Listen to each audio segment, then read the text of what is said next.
In this video, I will show you how to print one-sided in Microsoft Word document.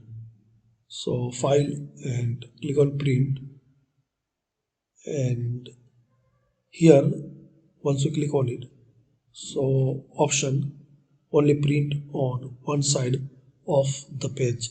Select it.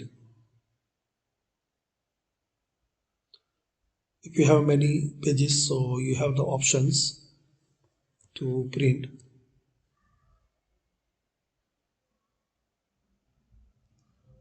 Like if we have some text,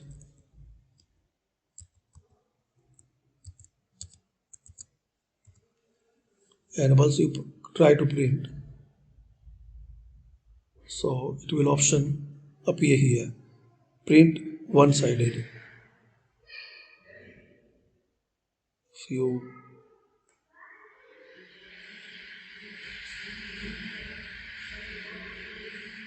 So thanks for watching.